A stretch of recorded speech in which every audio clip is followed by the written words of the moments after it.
Most of those fears come from our basic needs. People have to exist, people have to live. We worry about our food, our drink.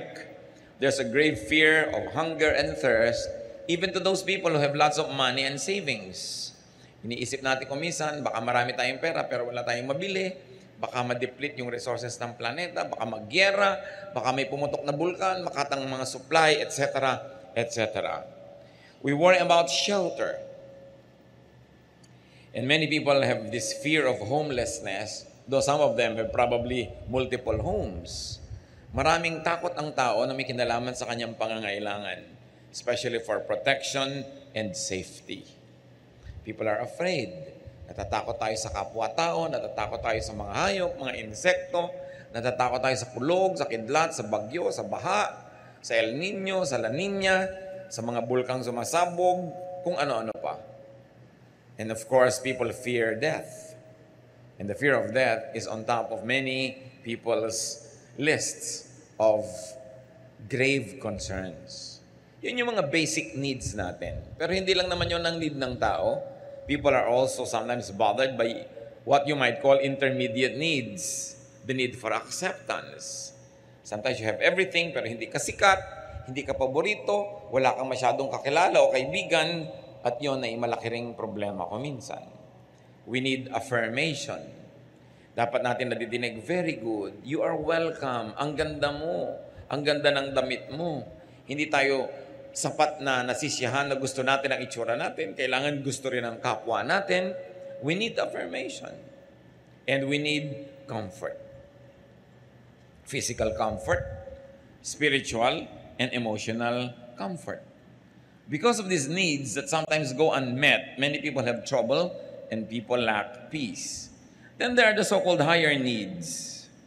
Aside from all that, people also need peace. Minsan nasa iyo na lahat, pero magulo yung kalooban mo, hindi ka tahimik, parang nababaliwala ang lahat. Parang kuminsan nasasayang ang mga accomplishment, ang mga naipon, ang mga kuminsan kasikatan pa, pag ang tao hindi matahimik, walang kapayapaan.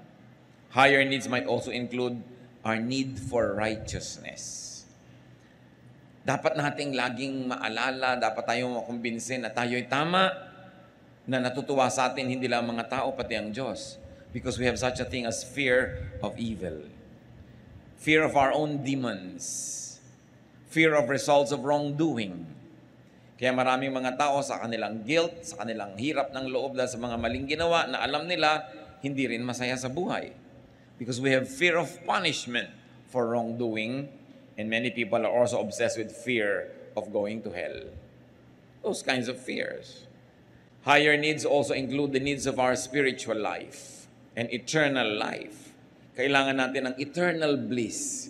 Hindi tayo kontento na masaya dito sa buhay, kumpleto ang pangangailangan, kailangan masaya rin tayo at nakakatiyak ng pupuntahan ng ating espiritu, na tayo'y ligtas, na tayo'y babalik sa Diyos. People need assurances of heaven after this life.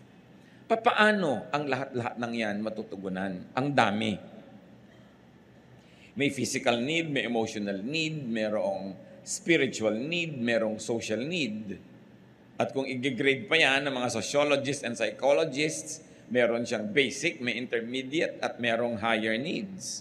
What is God's answer to man's grave insecurity and depression? Kuminsan ang tao, ang ganda-ganda, pero may insecurity pa rin. Ang yaman-yaman, may insecurity. Kung minsan, sikat na, kulang pa rin sa kanya. Ano ang sagot ng Diyos? At isa sa mga sagot niya na nasa Biblia, Psalm 23, verses 1 to 6. The Lord is my shepherd, I shall not be in want. He makes me lie down in green pastures. He leads me beside quiet waters. He restores my soul. He guides me in paths of righteousness for His name's sake.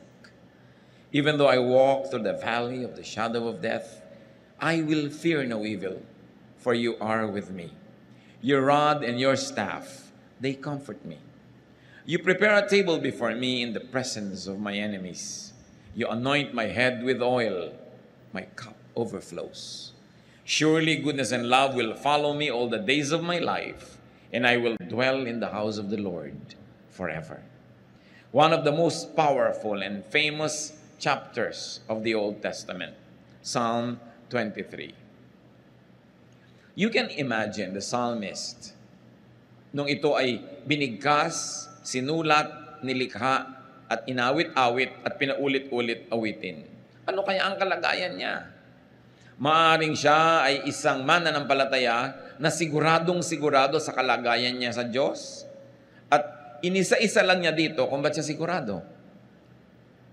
Inilistan niya para malaman ng iba, marinig ng iba, at nang tulad niya, maging sigurado rin sila sa kanilang mga buhay. Pero pwede ring baligtad. Pwedeng isa rin itong mananampalataya na hindi sigurado. Nag-aalinlangan, nangangapa, nai-insecure. At sa kanyang mga pagbubulay-bulay, sa kanyang mga araw, gabi ng takot, lungkot, pangamba, nerbiyos, hinanap niya ang maaring maging dahilan para siya magkaroon ng kapayapaan. At anong kanyang ginawa? Ipinaalala niya sa sarili niya kung sino siya. At kumbaga siya ay tupa kung sino ang kanyang pastol. At inisa-isa niya ang dapat niyang maalala at maisip para mawala ang kanyang takot, lungkot, pangamba. So maaari itong mag-apply kahit kanino sa atin. Kung kayo yung secure na secure sa buhay, recite this, sing this, memorize this, share this with people so that they too may be like you. Secure, quiet, peaceful, happy, contented. Pero kung kayo naman yung kabaligtiran, insecure, afraid, bothered, troubled, upset, anxious, stressed, etc., etc., dapat din gawin, pag-aralan ang chapter na ito, memoryahin, bigkasin, isa ulo, isa isip, isa buhay. At kung dinadalaw tayo ng ganung mga uri ng mga takot at pangamba, mulit-muli balikan, alalahanin, kantahin, tulain, basahin itong Psalm 23. Ano yung mga pinag-usapan nating nagpapahirap ng loob ng taong pangangailangan niya? Food, drink, and shelter. Basic needs. Anong sagot ng Panginoon? Psalm 23:2. He makes me lie down in green pastures. He leads me beside quiet waters. Para sa mga tupa, wala namang mahalaga kundi damo at tubig. Kaya lang ang mga tupa sa Israel, kung merong dapat ma-insecure na mga tupa, sila yon. Kasi most of Israel is a desert or was a desert. So konti ang damo at lalong konti ang tubig. Isa lang ang ilog doon yung Jordan. At kung makikita nyo yung Jordan, sasabihin nyo, anong klaseng ilog to? Ang liit-liit, ang payat-payat at maputik. At hindi naman kalakihan na ilog ito. Yun na yung inaasahan ng buong bayan ng Israel na magdidilig sa kanilang mga halaman. Yun na yung pinupuntahan ng bawat tupa para uminom. Pero sabi nitong tupang nangangamba at na-insecure, pinapaalala niya sa sarili niya kung sino ang Panginoon. Sabi niya, "Oh God, you let me rest in fields of green grass. You lead me to streams of peaceful water." Pababa po kasi yung terrain ng Israel at itong Jordan na ito ay patungo sa Dead Sea.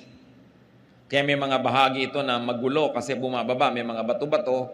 Ang mga tupa ayaw nilang uminom pag ang tubig ay gumagalaw, umaagos, lalo't lumalagaslas o rumaragasa. Kahit nauuhaw na sila, hindi sila dudukwang sa tubig na gumagalaw. Kailangan peaceful water. Yung walang kagalaw-galaw. Kaya sabi nitong tupang to, hindi lang ako binibigyan ng damo ng Diyos. Pinahihiga niya ako, pinapagulong-gulong ako, naglulupagi ako sa napakaraming mga berdeng damo. At hindi lang yun. Hindi lang may tubig, tahimik yung tubig. Not only water to drink, but the way I want to drink my water. Peaceful. Pinapaalala niya yun. Green pasture, you must remember, is also a shelter. Isang napakasarap na pahingahan at lugar kung saan ang mga tupa ay hindi lang kumakain, nakakapagpahinga pa sa sariwang damo. God gives not only the basics, but also abundance.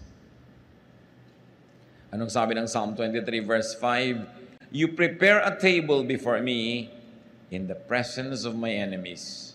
You anoint my head with oil, my cup overflows. You treat me to a feast with my enemies watching around me. Dapat nating sariwain ang isang kaugalian sa Israel para lalo na tayong magandahan sa verse na ito. Ang mga desert dwellers, mga nakatira sa mga tent, pag may mga dumadaan at kanilang tinanggap sa kanilang tent at pinakain, sumalo sila doon sa tent. Tulad ng ginawa ni Abraham nung dumating ang Diyos at yung mga kasama niyang anghel. Hindi naman sa loob ng tent yun eh.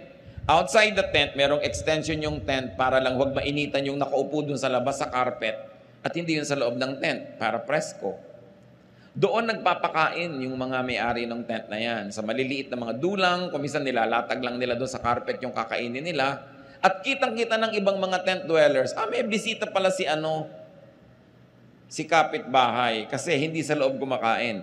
Ang ibig sabihin nun, pag ako'y may bahay, pinakain kita at sumalo ako sa'yo, walang pwedeng gumalaw sa'yo sa lahat ng mga taga rito. Dadaan muna sila sa akin. Sabi nga ng matatanda, dadaan muna sa ibabaw ng aking malamig na bangkay bago sila makarating sa'yo. So anong ibig sabihin? Na yung shepherd prepares a feast for you in the presence of your enemies. Sinasabi ng ating shepherd, walang makakagalaw sa kanya mga tupa na hindi mo nadadaan sa kanya. At willing siya na ibigay maging ang kanyang buhay to protect us from our enemy. Of course, we have earthly, worldly enemies, but more than that, we have our spiritual enemy, Satan. At sinasabi ng Panginoon, our shepherd, mamamatay na muna ako bago mo siya mapatay. At talagang gano'n ang ginawa ng Panginoong Jesus. Namatay siya para sa atin, kaya hindi na tayo pwedeng patayin ng kalaban kasi kinuha na ng Panginoon ang ating lugar at siya na yung namatay para sa atin. Yun ay ibig sabihin din nung sa Revelation, behold, I stand at the door and knock. Whoever opens the door, I will come in and eat with him. Yun na naman ang sinabi ng Panginoon. Eat na naman. Kain na naman. Isa na naman kahulugan, pag pinapasok mo ako sa iyong puso, magiging shepherd mo ako. Magiging host mo ako. Ako na muna ang mamamatay bago ko payagan na may mangyayaring masama sa iyo. That is Eastern etiquette. At kakambal pa ng etiquette na yan, yung you anoint my head with oil. Sa init ng disyerto, na halos ikabiyak ng utak at bungo ng mga tao sa init at ikabitak-bitak ng kanilang anit, pag dumating ang isang bisita, kung pinapahalagahan ng host, binubusan niya ng konting langis dito sa ulo. Para manariwa ang lakas, ma-refresh. Kuminsan, hindi natin na-appreciate yan kasi yung panahon sa atin, malagkit, ayaw natin ng langis pag nahihirapan tayo at mainit. Pero sa tuyong-tuyong disyerto, napakahalagang bagay nun. At sabi niya, you anoint my head with oil. My cup overflows. So bukod sa binibigyan mo ko ng dangal, dahil binibigyan mo ko ng anointing on my head, pag binigyan mo ko ng maiinom sa aking sasadlan, umaapaw. Again, Eastern etiquette. Gusto natin pag nagbibigay, apaw. Kaya kung minsan meron kang kasama sa bahay, sinabi mo na, konti lang ang iinumin ko, aapawin pa rin niya yun. Kaya sa mo, binibili natin ng tubig, mahal yan, huwag mong ilagay lahat, aapawin pa rin niya, kasi sanay siya sa etiquette na dapat umaapaw. Kaya sa mga probinsya natin na hindi pa tayo masyadong naiiba at magaganda pa yung kaugalian, bibigyan ka ng pagkain, isang bundok sa plato mo, yung apaw-apaw. Ganon kasi ang magandang kaugalian sa silangan. Ang context kasi niyan, there's always famine, there's always hunger, there's always poverty. So ipinapakita sa'yo sa pagmamahal ng tao na ang daming binibigay sa'yo, sobra-sobra. Ibig sabihin, hindi ka pinagdadamutan. Kaya sa Luke 6:38, ang sabi, give and it will be given to you, a good measure, pressed down, shaken together, and running over will be poured into your lap. So yun daw, apaw-apaw, sobra-sobra ang ibibigay sa'yo, ganun din magbigay ang Diyos. What was God's answer through Psalm 23 to man's need for safety and protection? Isa pa yung kailangan ng tao, yung iniisip niya. Psalm 23:1, The Lord is my shepherd. Ang ganda-ganda ng relasyon ng tupa at ng pastol. Kasi talaga po, ang tupa, matigas ang ulo, makakalimutin, at laging naliligaw. Kaya ganun ang tawag sa atin, tupa tayo, at yung pastol ang Panginoon. Ang pastol, kung sila'y naglalakad, pila-pila. Hindi naman pwede sabay-sabay. Kadalasan dumadaan lang sila sa makikitid na mga landas. Dumadaan sila sa mga bukid na may tanim dito, may tanim doon. Kaya kailangan sa gitna lang sila dumaan. O kaya sa gilid ng bundok na pwede ka mahulog. Kaya isa lang linya. Either ang shepherd nando sa una, susunod sa kanya yung sumusunod, at yung kasunod, sumusunod. Kasi ang mga tupa, sumusunod lang kung sino yung nasa una. Kaya yung mga nandaraya, pupunta doon sa una, ililigaw yung mga tupa, naliligaw lahat. Di ba? Ganon din sa spiritual life. Sumusunod ka doon sa umuuna, yung nagpapauso, yung pinaniniwalaan mo, ang dali-daling iligaw ng tao.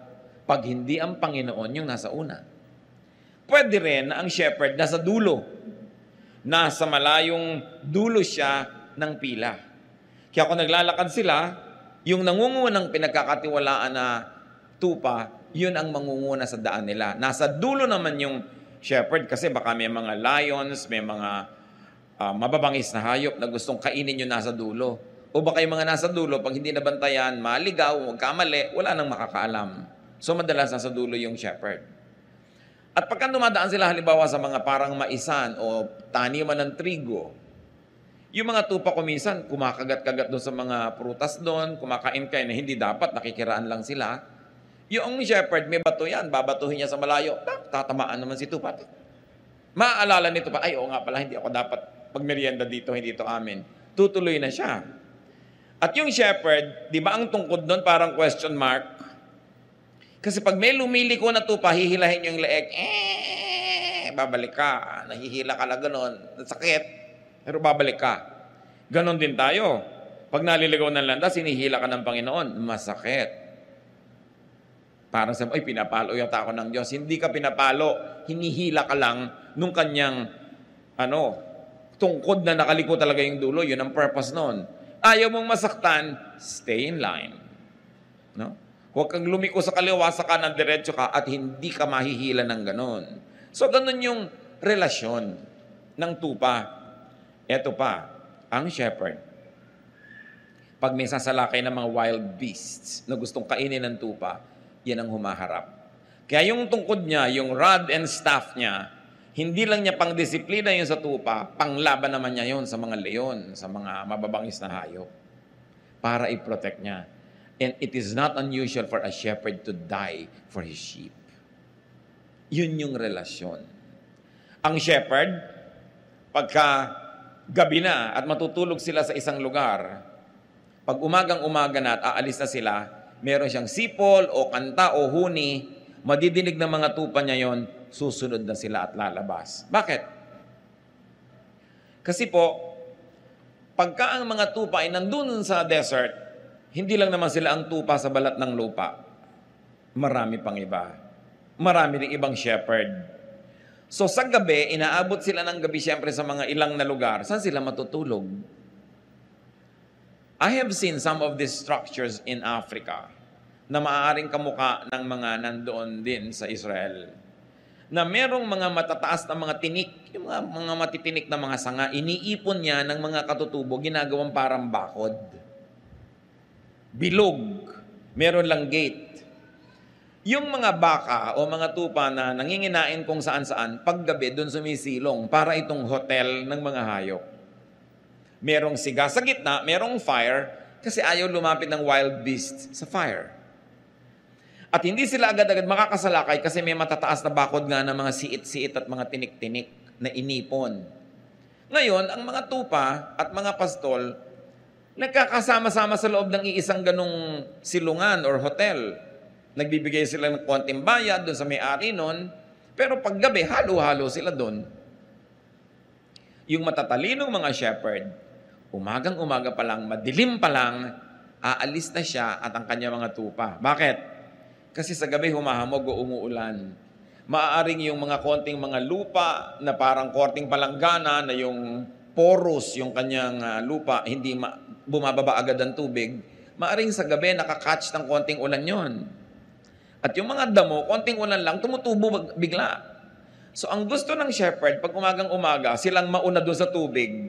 Kasi pag nag-inom na yung tupa niya, ubus na yon. Yung mga huling gumising, maubusan na. O kaya sila yung nakakain sa konting damo.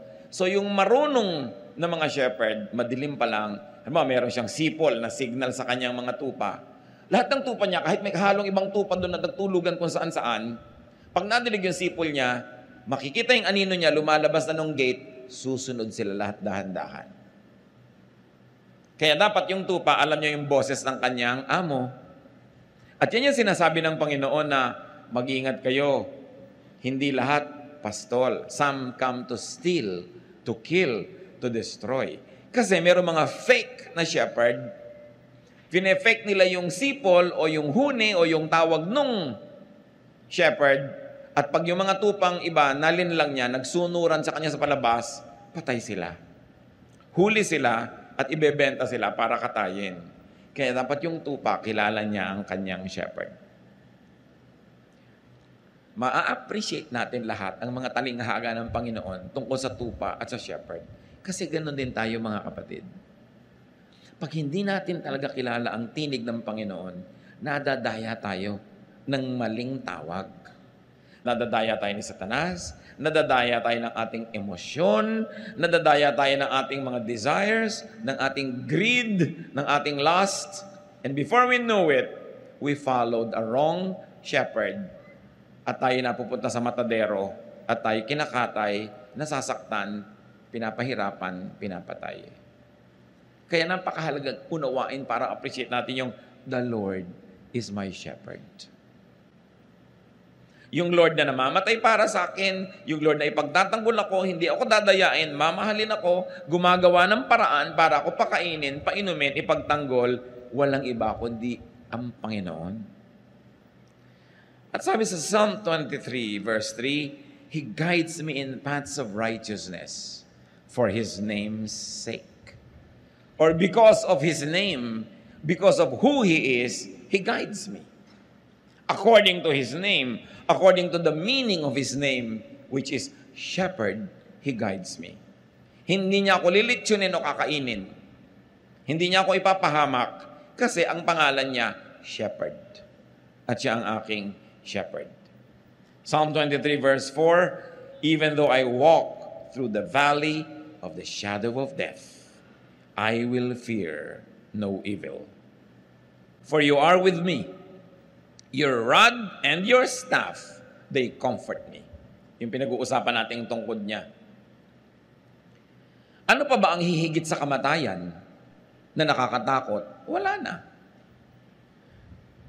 I may walk through the valleys as dark as death, sabi noong tupa, but I won't be afraid. You are with me. And your shepherd's rod makes me feel safe. Pag nakikita nung tupa, yung daladala nung shepherd na tungkod, sabi niya, yan ang gagamitin niyang pamalo sa mga kalaban. Yan ang gagamitin niya pang protect sa akin. At kahit dumaan ako sa pinakamadidilim na mga libis, kahit dumaan ako sa hirap ng buhay na parang wala ng katapusan, kahit dumaan ako sa sakit at sakit na parang wala ng ginhawa, kahit masuot ako sa pagbuhol-buhol na problemang parang hindi na maaayos pa, sabi ganon, hindi ako matatakot. Hindi yung problema ang titingnan ko, hindi yung leon, hindi yung mabangis na hayop, hindi yung dilim. Ang titingnan ko, yung shepherd ko at yung hawak niyang tungkod. At pag yun ang tiningnan ko, mawawala ang aking takot. Because the shepherd is bigger than any beast. The shepherd is bigger than any problem. The shepherd is more brilliant than any darkness. Natatakot ka lang naman pag ang tinitigan mo yung dilim. Pag ang tinitigan mo yung mababangis na hayop. At katulad ni Pedro, nung tumitig sa mga alon at sa hangin, doon natakot, doon lumubog. Kaya pinipili mo ang iyong tititigan. Sasabihin mo, you are with me. What does it mean that the shepherd is with us? That He has compassion. You are with me. kakampi kita. Hindi lang kita kasama, kakampi pa kita. At nakakapagbigay yon ng lakas ng loob.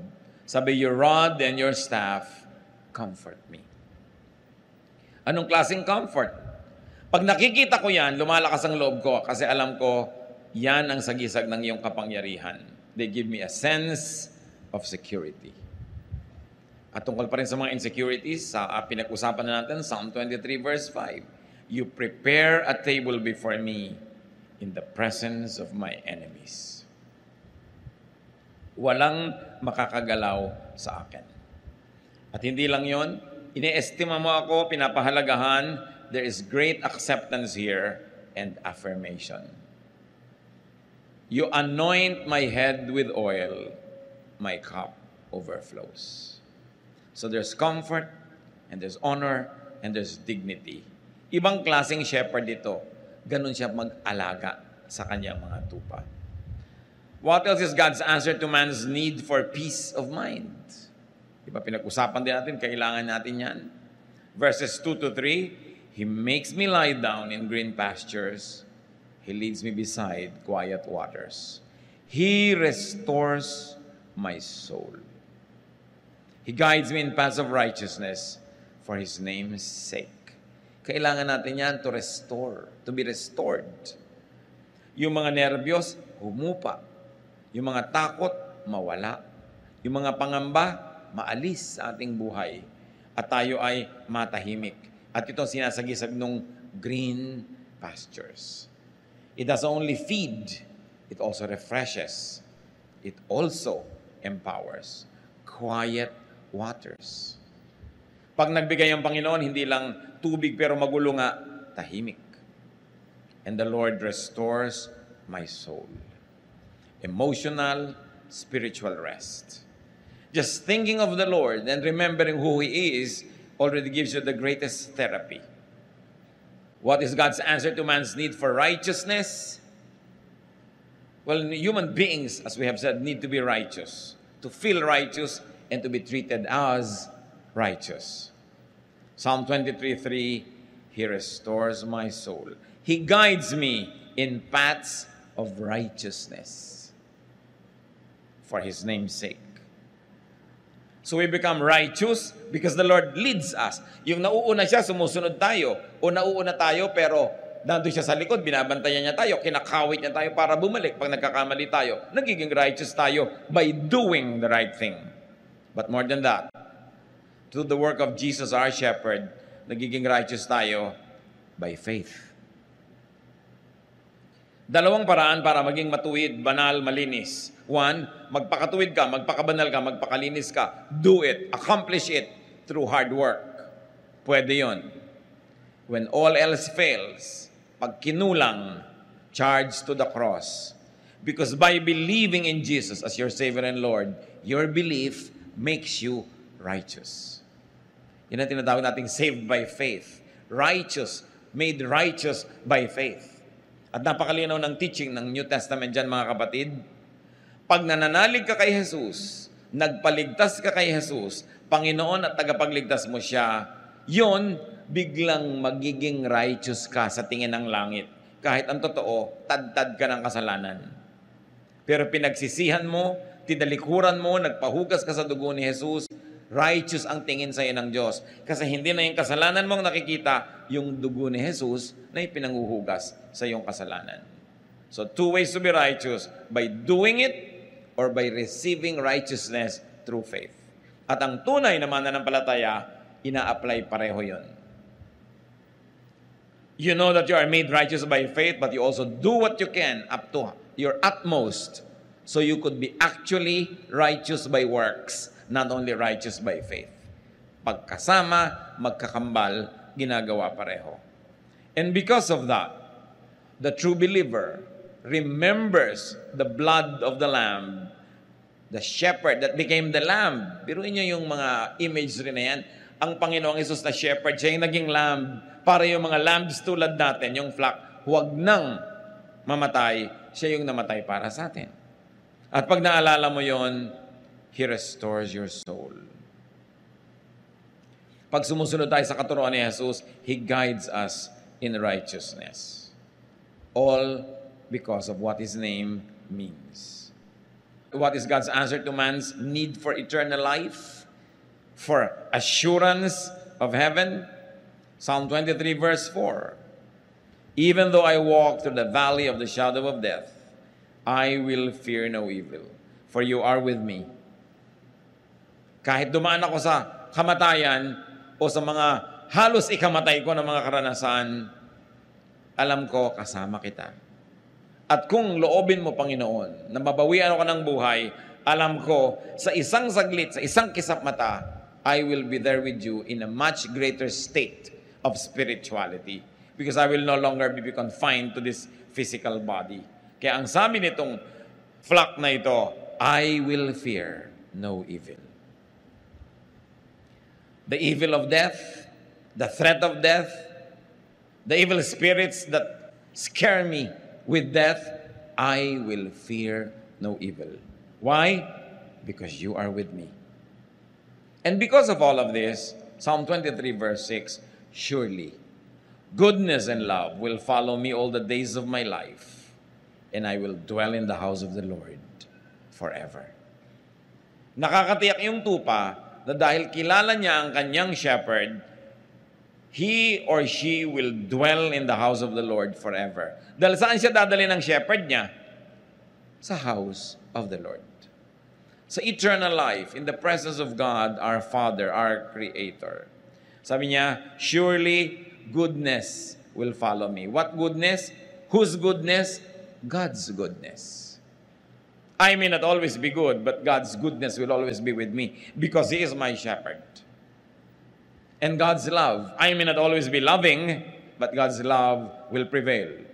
God's stubborn love will keep loving me, even though there are moments when I become very unlovable. So I feel secure. At pwede ring basahin itong mga kapatid, dahil secure ako, dahil ang Lord ang shepherd ko, dahil nakakatiyak ako, surely goodness, and love, my love will follow me all the days of my life.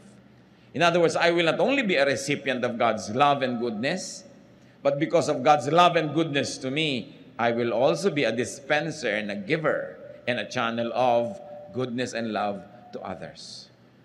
Bakit pa nga naman hindi magiging loving and good kung secure ka naman sa Panginoon?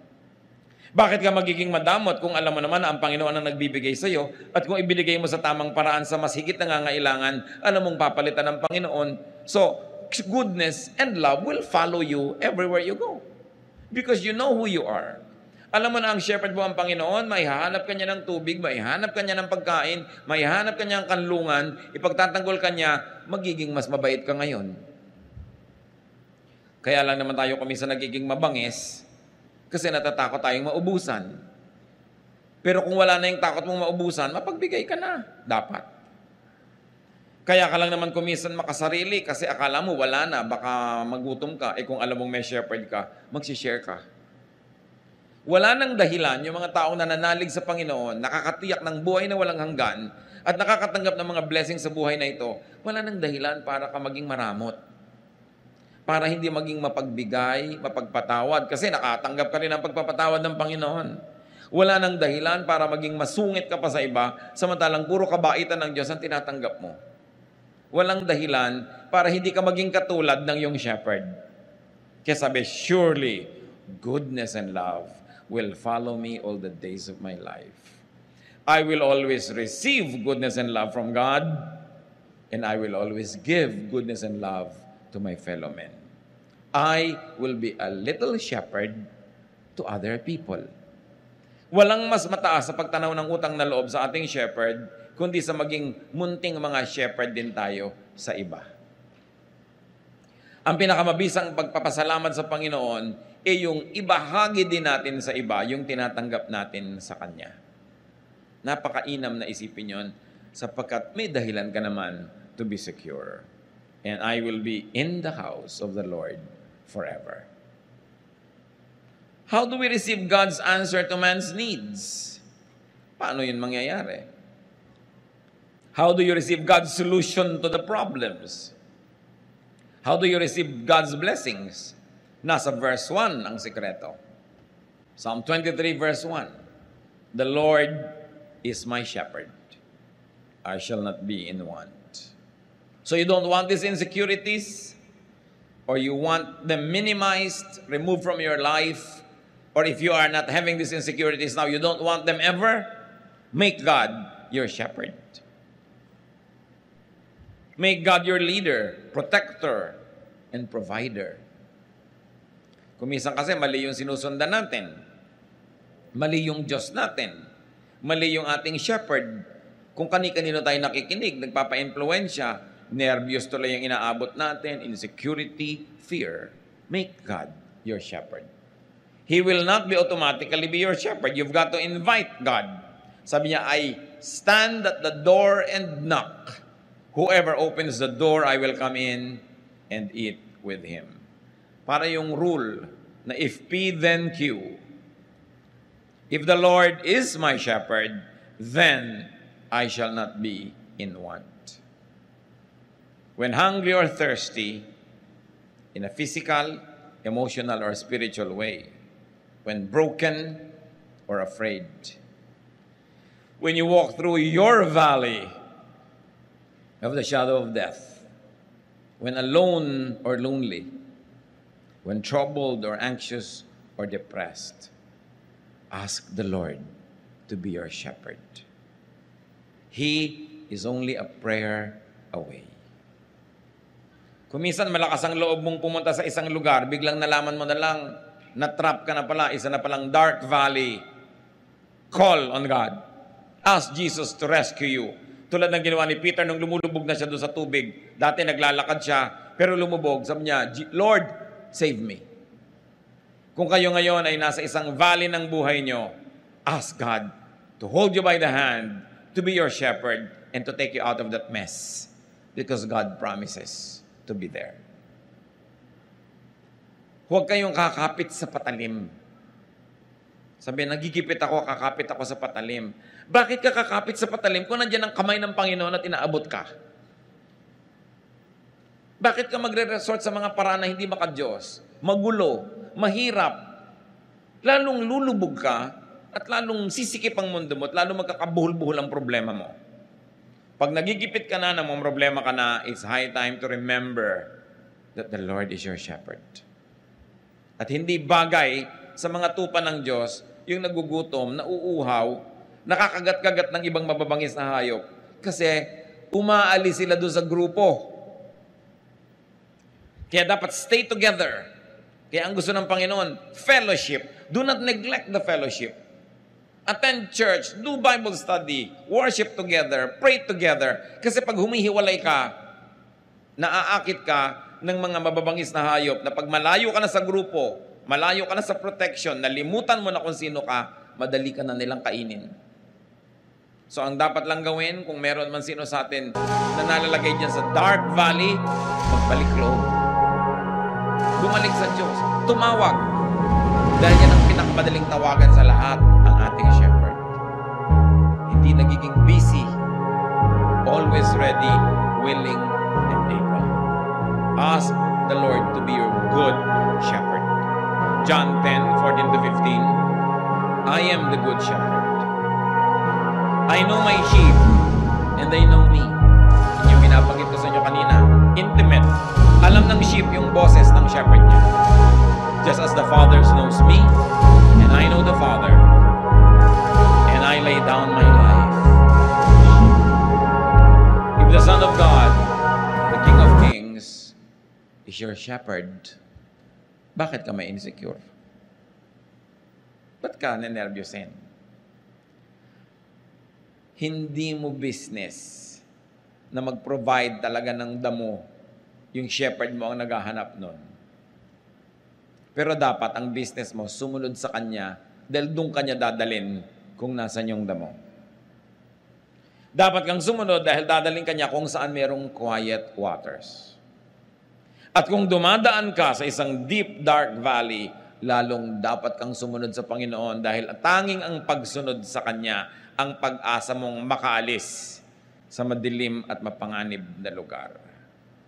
Pag magulo na ang buhay, huwag na mag-iisip ng solusyon na pampagulo pa. Sometimes may mga quick fixes. Merong mas madaling solusyon, pero madali lang yon ngayon, bukas may mabigat na bayad. Mabuti nang mahirapan ka ngayon sa tamang solusyon, pero bukas, palapit ng palapit ka sa solusyon ng problema mo, hindi palayo. Kailangan, the Lord is our shepherd. So follow the shepherd. Follow Jesus. Spend time, fellowship with the Lord. Dapat na pinaprioritize natin yung ating quiet time, prayer time, Bible reading, our Bible study, worship, service. Alam niyo kung kailan niyo nakaka-fellowship si Jesus? When you serve. Because Jesus is a servant. Sa niya, I came to serve, not to be served. So when we are serving, when we are doing God's work, we are side by side with Jesus. Sabi niya, my food is to do the work of Him who sent me. One of the best ways to fellowship with Jesus is to do the work of Jesus. Because you will be in the same team. Be the Lord's flock, and He will be your loving shepherd. Kung ayaw mo magpa-shepherd sa Kanya, di Kanya pipilitin, but you pay a heavy price. Nasaan tayo ngayon mga kapatid na estado? Tayo ba flock na ni Jesus? Tinanggap na ba natin siya bilang Panginoon at tagapagligtas sa ating buhay? Kung hindi pa, huwag niyong sayangin na sandali sa isang prayer na time team, personal, at pwede niyong gawin ngayon. Accept Jesus into your heart as your Savior and Lord. Imbitahan niyo siya na maging Panginoon at tagapagligtas. Ask to be forgiven of your sins, and then invite Jesus into your heart to be your King, your friend, your shepherd. Kung nagawa nyo na yan, mga kapatid, flock ka na ng Panginoon, nasan ka? Ikaw ba yung naliligaw ng konti ng landas? Kakain-kain niya sa gilid-gilid, lumalakad na yung grupo, naiwan ka na because you became busy with things that God did not want you to be busy with. Dapat magising ka at bumalik ka sa grupo. Konting-konti na lang, sabi sa Bible, the devil prowls around like a roaring lion looking for someone to devour. Kung ang Satanas ay parang leon na nagbabantay at nagmamatsyag, pumipili, humahanap ng kakainin niya. Sa palagay niyo, ang pipiliin niya yung ang lapit-lapit kay Jesus. May hawak na rod yun. Itong babaeng itong nakaasul, medyo malayo-layo. No? Ito ang madaling kagat-kagatin, wala itong proteksyon. No? Nasa gilid-gilid. Ang lalaking itong nakapula, pwede ito. Ang babaeng itong naka-Adidas. Alam niyo ba na kahit ngayon nakabantay si Satanas? Nag-aantay siyang malingat kang malibang lumayo. Kaya yung iba makakagat, maalala na may grupo siya. Siyempre, hihilahin ni Jesus pabalik, masasaktan, pero nababalik. Yun ang pinakamasarap na sakit. Yung sakit dahil nababalik ka sa pila, sa tama mong dapat kalagyan. So, meron naman ng mga tupad na nalalaglag pa sa bangin. Hirap na hirap si Jesus na bumaba doon at kunin siya.